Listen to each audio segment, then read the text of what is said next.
So setup-wise is good. You're certainly looking a lot looser now in the grip. That's definitely something we've discussed, obviously, last time, okay? As we were going back before, okay, they're taking the club away. The club was okay here. The wrist was sort of pointing down.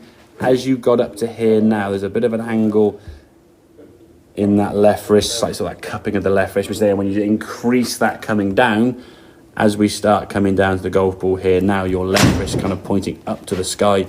That face now, the angle is kind of sort of this way, and it should be more in line with your spine. So we got that club face, wherever that angle is from there to there.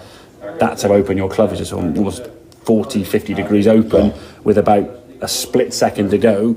Then you come back in on a fairly good path, but the ball now you can see just starting right target. It's going to go right, and then what happens is the more right they go, the more left you'll try and hit it by leaning back or twisting or doing all these things. And as you go through, the ball just starts way right, as you can see.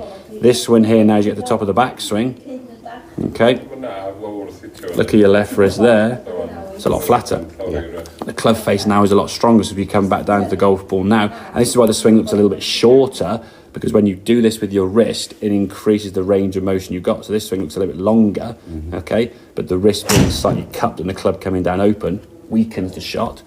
This one on the right-hand side, club's coming on a nice angle, club face nice and square, club face is stronger, left wrist you can see now pointing more in that direction. We want it to be down exaggerated to find that kind of position, which is fine.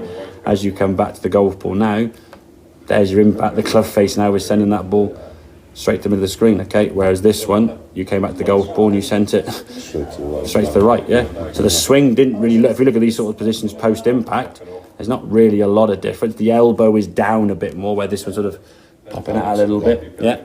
So that's a better release of the golf club, so the club face was square, the ball obviously then flying dead straight towards target. So I think the feeling of that frisbee with the left wrist certainly helped, I think.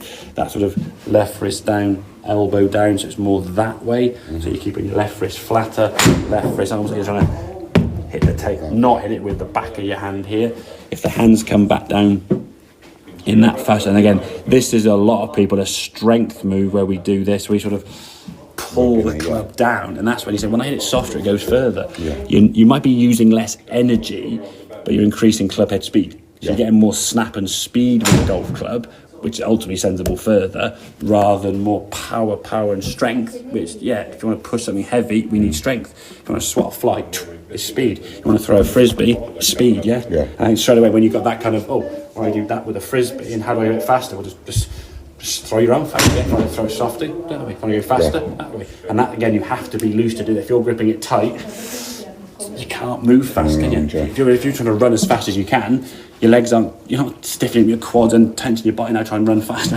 You wouldn't go anywhere, would you? So by being looser and enabling to control the body parts that we need to control, you can get that club back to the golf ball now in a much better position. The club now you can see here is more on this angle, not steeper through your arms there. So you, rather than sort of pulling this way, get the club quite steep, which is someone trying to hit the ball left, your arms now sort of dropping that club. The club now is more in line with your right forearm, where here, it's nowhere near your right forearm, is it? Yeah. So what you'll have, and that twisting that we discussed, if you get here, if you pull and twist, now the club's very steep. If you just let it just drop here and hit the chair, the club now is more in line with this forearm. The club's going from a better position with a square club face, not out here pulling and twisting to try and stop a ball go right. And I think the problem is if you hit a ball to the right... With the elbow down as well. What's that, sorry? With the elbow down. Yeah. To the woods, to the drive. Everything. Everything. Unless I say otherwise, any swing change made with a full swing is across the ball, It's just a distance in between. Yeah. All that will really... Ball position as well. Ball position doesn't... I'll explain it in a bit more. I'll try and do it on the video. Ball position doesn't change, but it looks different. Okay. So if we imagine, obviously, if we're going in that direction towards you, we'll say this is your left foot. Okay. And we use the yellow line now. That is your right foot, and I'm going to use a little red circle. Use a blue circle, actually. So that is the ball position now. Use a yellow line. That'll be the ball position now for a 7-9. Okay. And you would say that the yellow dot there, the yellow circle, is nearer the blue line slightly, It's just left of centre, okay? Now, if we're going to go to a driver, or a longer club, driver's a bit different, but a longer club like a hybrid, we go there. Well, the ball now seems to be nearer the blue thing relative to the green one, If we were going to go to this is like chipping, like a pitching wedge, your stance is narrower. And now they look kind of in the middle, doesn't it? still the same distance from that blue line. And if we go to a pitching wedge or a short little chip where we're doing a tiny little shot, there's your ball position. Oh, it's back in the stance now. Yeah. But the distance from there to there hasn't changed. Okay. Okay? So perceptually, it seems like the ball's moving up and down your stance. But in reality, all that's happening is your back foot is coming in closer to you based on the club you've got. So there would be a hybrid. There's probably a 7 and 8, and there's like a wedge, and there's a chip shot. Yeah. Yeah. So the ball does effectively move in between the feet, but you're not moving yourself kind of up and down like a penguin side to side, because then you've got like 15 different ball positions. Just like too much remembering it. Yeah. Find a sort of constant left foot somewhere and keep it there. Yeah. Move the feet in and out as you play the shots, and you'll find that kind of instinctively. You're not going to stand with your feet that close together, like the two blue ones here, for a hybrid. Yeah. Likewise, you want it a pitching wedge with your stance over here somewhere. You wouldn't stand there with a wedge like that, it just wouldn't seem right. You wouldn't stand there with a club out there. So you'll find your player back with that. But yeah, ball position for me remains constant from the lead foot.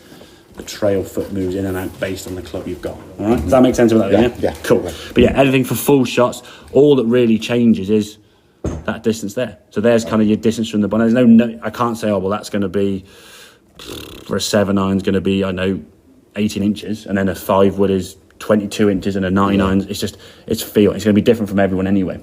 So the distance from there, that'll be a 7-iron. There's probably a hybrid there. There's your pitching wedge there. It will get narrower and longer, okay? But you will just adjust that. Yeah. You put the club down first and grip it, and then set your feet for comfort. Yeah. If you put your feet first trying to guess, I need to go this far from the ball.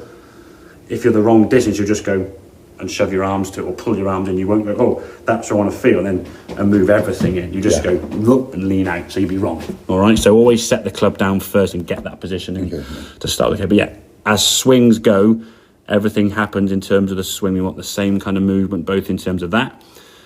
Through the right forearm nicely. Left wrist is flatter.